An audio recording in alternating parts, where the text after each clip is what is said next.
지난주에 7가지 재앙까지 알아봤어요. 첫 번째 피재앙, 나일강의 피재앙은 하피신, 신들에 대한 하나님의 징계의 재앙이었다고 했죠. 자기가 그렇게 잡신을 믿었는데 그 잡신들이 자기들을 보호해주지 않고 오히려 그 신이 재앙을 자기들에게 주는 그 모습을 보면서 애굽이 하나님이 왕이라는 것, 하나님이 참 신이라는 것을 알게 해주는 것이 이 10가지 재앙의 본 의미라고 했습니다. 그래서 나일강 물이 피가 되는 재앙은 하피신에 대한 벌이고요. 개구리 재앙은 헥트신에 대한 벌이라고 했고, 이 재앙은 게브신에 대한 벌이라고 했고, 파리 재앙은 케프리신 또는 바알세불신에 대한 재앙이라고 했고, 가축 전염병은 하토르신, 종기는 토트신, 우박은 누트신, 이런 잡신들이 너무나 많았어요. 근데 사실은 오늘날에도 잡신들은 여전히 존재합니다. 우리가 눈에 안 보여서 그렇지 그때는 이 잡신들을 형상화시켜서 금송아지를 만들고 오늘날에는 그렇게 안 한다 뿐이지 이 영적인 세계로 바라보면요 잡신들이 너무나 많이 떠돌아다니고 있어요. 정말 이 열재앙이 오늘날에도 일어나고 있고 우리가 정신 바짝 차리지 않으면 그 악한 영들은 천사의 옷을 입고 나타나요. 그런 걸 보면서 정말 악한 영은 존재하는구나 라는 것을 분명히 우리가 또 한 번 느끼게 되는 거죠. 오늘 이제 8번째 재앙입니다. 8번째 재앙은 메뚜기 재앙이에요. 4절 5절 읽어볼까요? 시작. 내가 만일 내 백성 보내기를 거절하면 내일 내가 메뚜기를 내 경내에 들어가게 하리니 메뚜기가 지면을 덮어서 사람이 땅을 볼 수 없을 것이라. 메뚜기가 내게 남은 그것 곧 우박을 면하고 남은 것을 먹으며 너희를 위하여 들에서 자라나는 모든 나무를 먹을 것이며.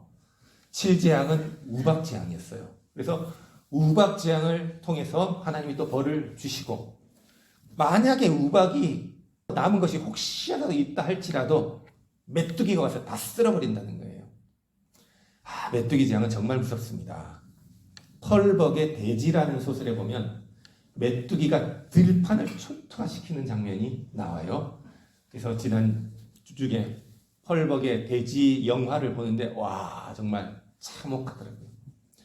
메뚜기가 흡수고 간 자리는 메뚜기가 무섭습니다. 곡식뿐만이 아니라 살아있는 동물까지도 다 그렇게 쓸어 먹어버리는 메뚜기 재앙이 애굽에 들어온 거예요. 그래서 8가지 재앙까지 오면서 손 쓸 틈도 없이 그 재앙을 당하면서 그렇게 당당했던 바로와 그리고 그의 신하들의 심경이 변화됩니다. 6장 시작. 또 내 집들과 내 모든 신하의 집들과 모든 애굽 사람의 집들에 가득하리니 이는 내 아버지와 내 조상이 이 땅에 있었던 그날로부터 오늘까지 보지 못하였던 것이라 하셨다 하고 돌이켜 바로에게서 나오니 하나님께서 내 아버지와 내 조상이 지금까지 경험하지 보지 못했던 오늘까지 경험해보지 듣지도 보지도 못했던 재앙이 온다고 모세를 통해서 말씀을 하는 거예요. 그러자 7재앙까지 오면서 이미 바로의 신하들은 마음이 다 녹아버렸습니다. 우리 잡신들이 신이 아니고 하나님이 신이라는 그 능력의 하나님이라는 것을 알게 된 거죠. 그래서 이제는 모세의 말만 듣고 신하들은 심경이 변합니다. 그래서 신하들이 바로에게 이렇게 말합니다. 바로의 신하들이 그에게 말하되 어느 때까지 이 사람이 우리의 함정이 되리까? 그 무시무시한 바로 앞에 가서 와 이런 말을 하는 거예요. 이 사람 보세요. 우리를 괴롭히는 이 사람을 보십시오. 라고 아직도 못 보십니까? 라고 하는 거예요. 여기서 함정이라는 말은 히브리어로 모케시라고 하는 말인데요. 우리말로 올무 또는 올가미라는 것입니다. 이 사람이 우리에게 올가미를 씌우고 우리에게 재앙을 주면은 우리가 거기에 꼼짝없이 당할 수밖에 없습니다.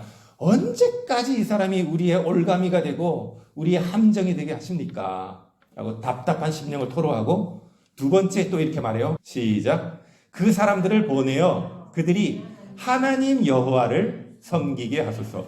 아니 이게 무슨 말입니까? 애굽의 신하들이 하나님을 섬기게 하라고 하나님 이름을 이렇게 말하고 있을 정도까지 되었습니다. 그들의 마음이 이제 완전히 다 녹아버렸어요. 잡신들이 우리를 보호하지 못한다는 걸 알았어요. 그래서 하나님 여호와를 섬기게 좀 보내십시오. 우리에게 재앙이 없게 하세요. 라고 바로에게 말하는데 바로는 아직도 정신을 못 차렸더니 마지막 엄청난 카운터 펀치를 날립니다. 시작. 왕은 아직도 애굽이 망한 줄을 알지 못하시나이까. 이 정도면 끝까지 온 거죠. 왕 콩가루 집안이 된 거죠. 왕에게 가서 애굽이 망했다는 거예요.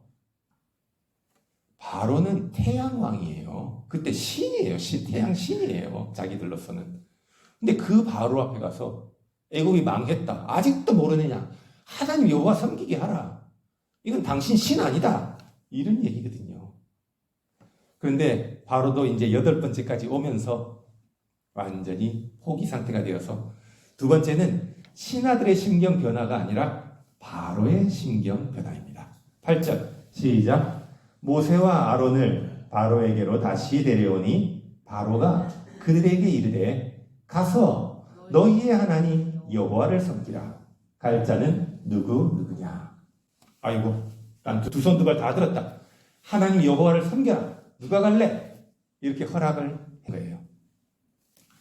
그런데 처음 바로가 모세를 만났을 때는 뭐라 그랬어요? 모세가 3일 길을 가서 우리가 예배하고 오게 하소서라고 했더니 나는 너 여호와가 누군지 모른다. 나는 듣도 보지도 못했다. 라고 하면서 거부했었는데 이제는 자기의 입으로 하나님 여호와를 섬기라고 할 지경까지 되었습니다. 그러자 모세가 우리는 여호와 절기를 지킬 때 남녀노소와 양과 소를 데리고 가겠나이다 라고 했어요. 그러자 바로가 딜을 합니다. 아니지, 이렇게 다 갔다가는 얘네들이 안 올지도 몰라. 그래서 시작. 그렇게 하지 말고 너희 장정만 가서 여호와를 섬기라. 바로가 자꾸 꾀를 내는 거죠. 그 앞에서 두 손 두 발 다 들고 그냥 하나님 앞에 포기를 해야 되는데 그게 아니고 계속 꾀를 내는 거예요. 그래서 결국은 협상 결렬되고 바로는 메뚜기 재앙을 맞을 수밖에 없습니다. 13절이죠. 모세가 애굽 땅 위에 그 지팡이를 들매 여호와께서 동풍을 일으켜 온 낮과 온 밤에 불게 하시니 아침이 되매 동풍이 메뚜기를 불어 들은지라. 무슨 바람이 불었다고요? 동풍이 불었다고요. 얼만큼 불었다고요? 온 낮과 온 밤에 불었다는 겁니다. 그러니 수없이 많은 메뚜기가 애굽 땅에 온 천지에 온 거예요. 모세가 홍해를 가를 때도 그냥 손을 뻗어서 쫙 지팡이를 내니까 쫙 순식간에 갈라진 게 아니고 동풍이 밤새도록 불어와서 홍해 바다가 갈라진 것을 냅니다. 동풍은 하나님으로부터 불어오는 바람이라는 의미가 있어요. 그래서 하나님이 일하실 때는 동풍이 붑니다. 그랬더니 이런 메뚜기는 아이고 전에도 없고 후에도 없을 것이라. 바로가 이제 심경 변화를 넘어서 이제는 드디어 인정할 수밖에 없어요. 바로가 모세와 아론을 급히 불러 이르되 내가 너희의 하나님 여호와와 너희에게 죄를 지었으니 17절 시작. 바라건대 이번만 나의 죄를 용서하고 너희의 하나님께 구하여 이 죽음만은 내게서 떠나게 하라. 바로는 자기가 죄를 지었다. 나의 죄를 용서해달라고 자기가 죄인인 것을 인정하는 지경에까지 왔어요. 사실 우리가 전도하다 보면 우리는 죄인입니다. 그러면 내가 왜 죄인이냐고, 내가 사람을 죽였냐고, 내가 도둑질했냐고 화를 내죠. 근데 바로는 더 이상 버틸 수 없는 지경까지 오게 된 거예요. BC 2600년경에 피라미드를 만든 그 태양신이라 불리는 바로가 나는 죄인이다 라고 인정을 하는 겁니다. 그래서 여호와께서 이제 반대 방향 무슨 바람? 서풍을 불게 하사 메뚜기를 몰아가게 하는 거예요. 그러니까 동풍은 하나님께서 벌을 주실 때 내리는 것이고 서풍은 물러가게 할 때 내리는 것입니다. 그래서 이렇게 온 땅에 메뚜기가 남지 않았더니 바로가 어떻게 되었습니까? 마음이 또 변했어요. 그래서 이스라엘 백성을 여전히 내보내지 않았습니다. 사람의 마음이 이렇게 간사한 것 같아요. 우리도 막 어렵고 힘들 때는 막 간절하게 기도하잖아요. 그러다가 기도가 들어지면 좀 지나면 그 간절함이 사라지게 되죠.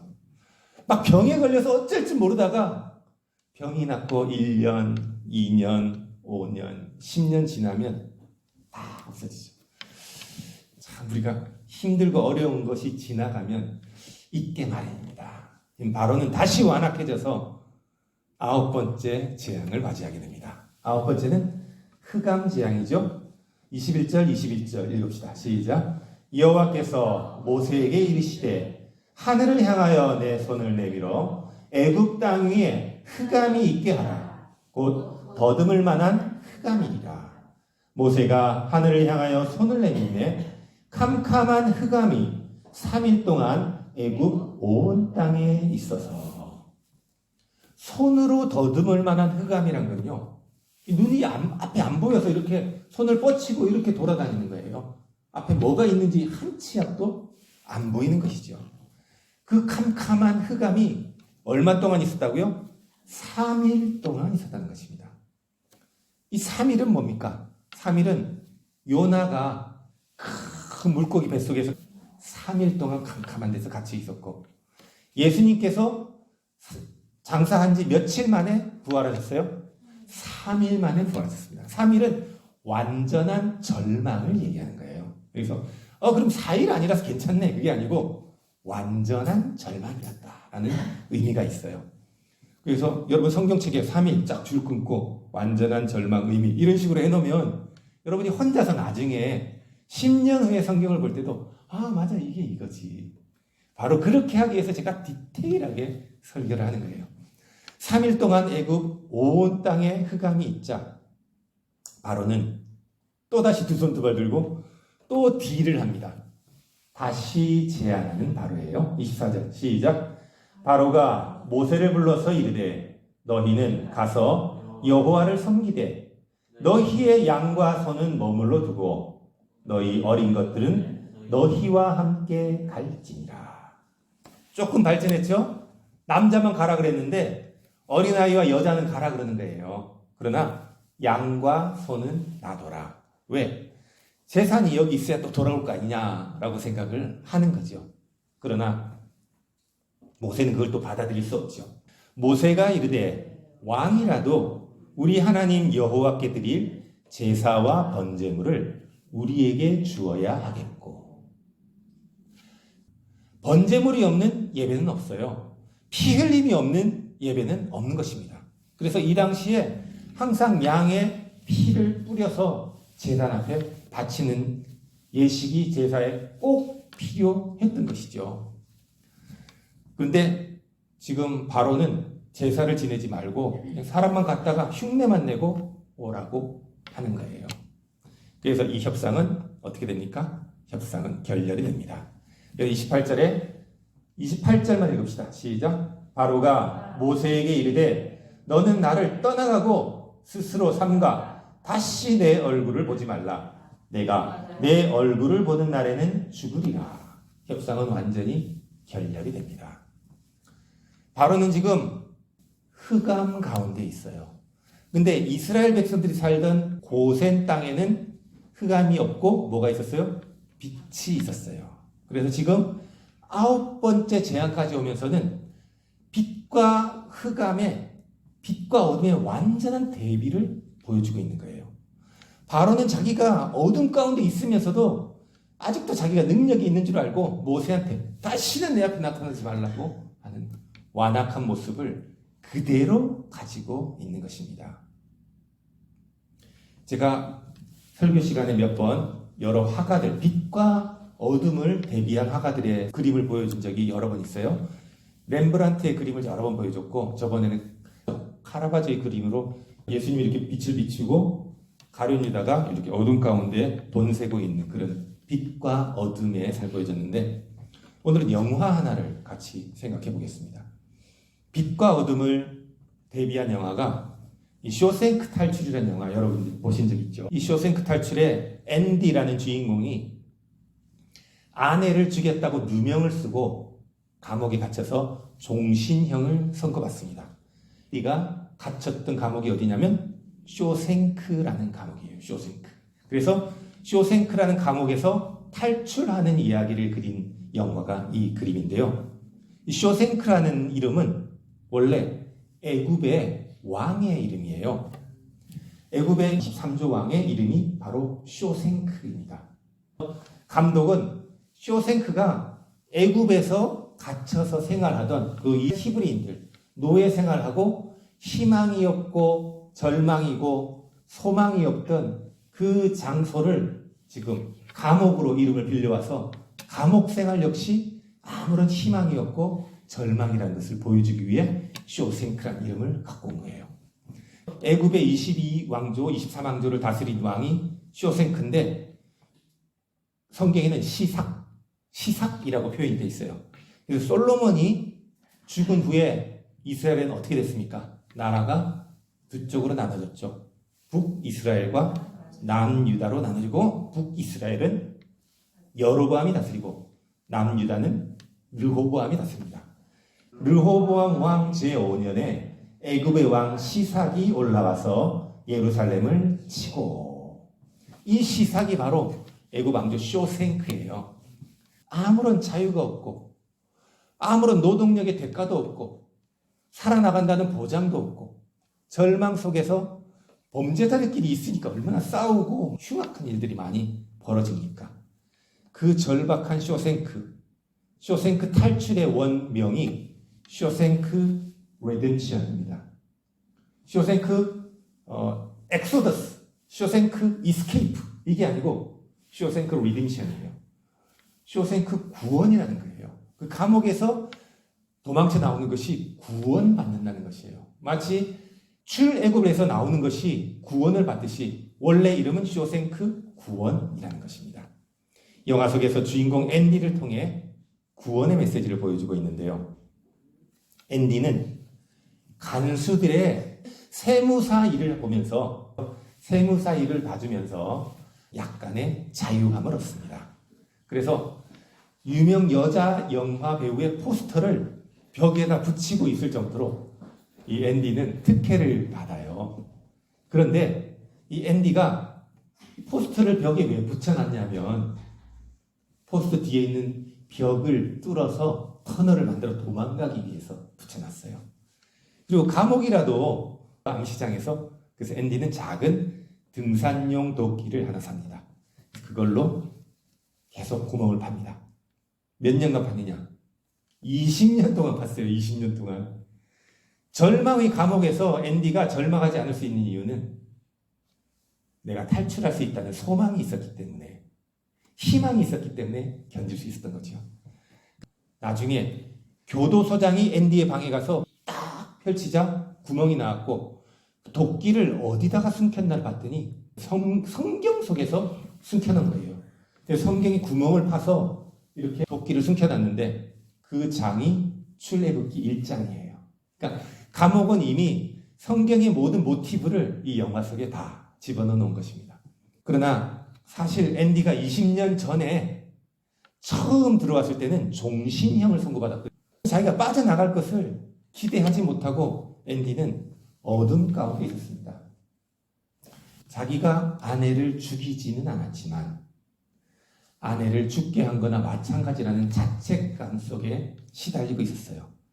그리고 앤디의 친구 레드 역시 감옥에서 무슨 희망이 있습니까? 레드와 같이 어둠 속에 앉아서 그렇게 시간을 보내다가 마침내 앤디는 그래도 희망을 가지고 어둠 속을 빠져나갑니다. 그런데 이 레드는 어둠 속을 빠져나가지 못하고 여전히 어둠을 빠져나가는 앤디를 뒷모습을 바라보고만 있습니다. 그래서 이 영화는 빛과 어둠의 그 대비를 명확하게 보여주는 거예요.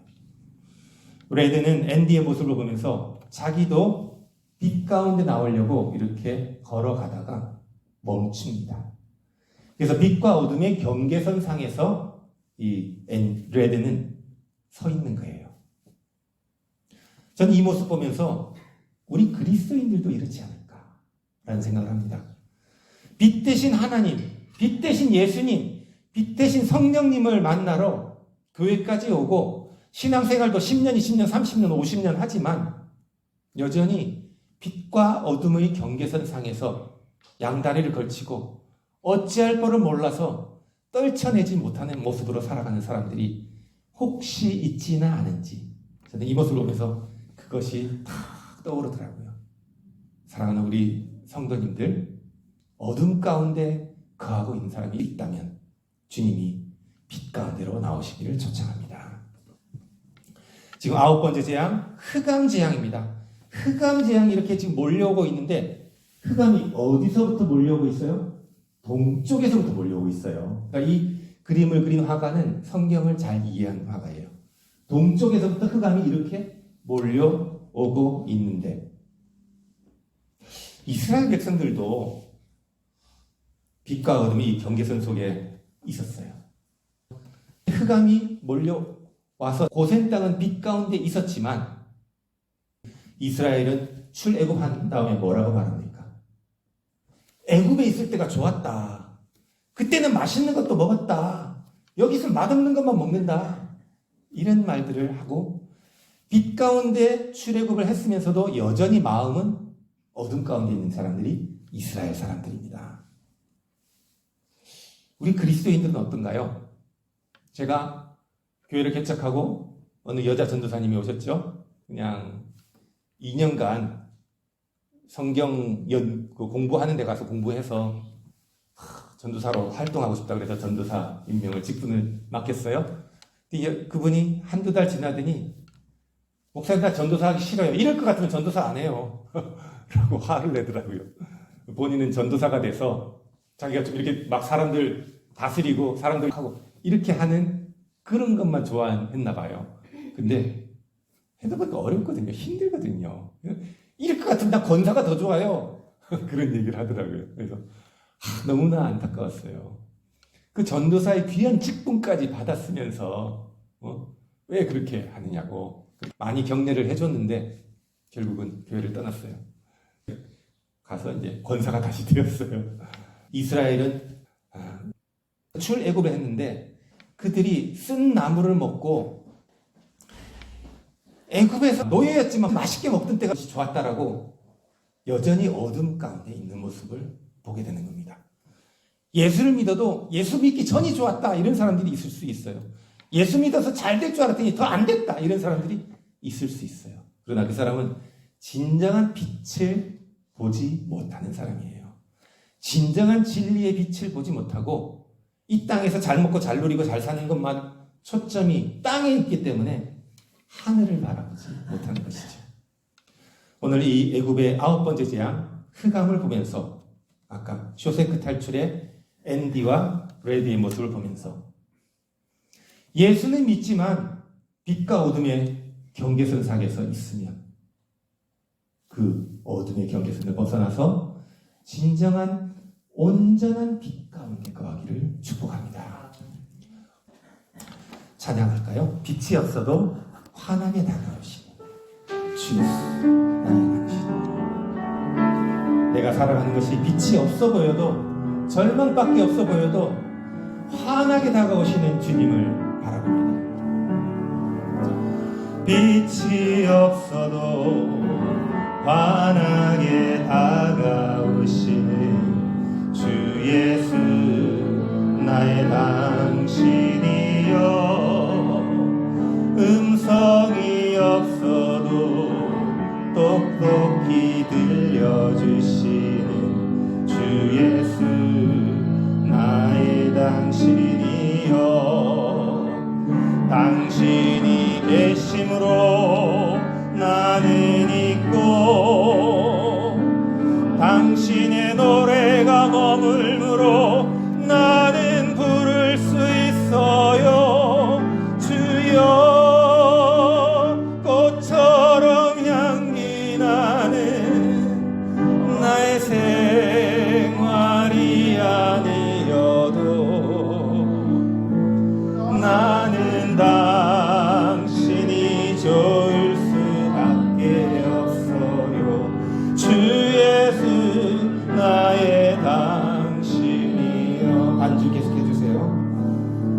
주여 꽃처럼 향기 나는 나의 생활은 아니어도 우리 진수 형제의 힘차게 찬양한 소리를 들으면서 그래요, 진수 형제의 삶이 꽃처럼 향기 나는 삶이 아닌 것처럼 보일지는 몰라요.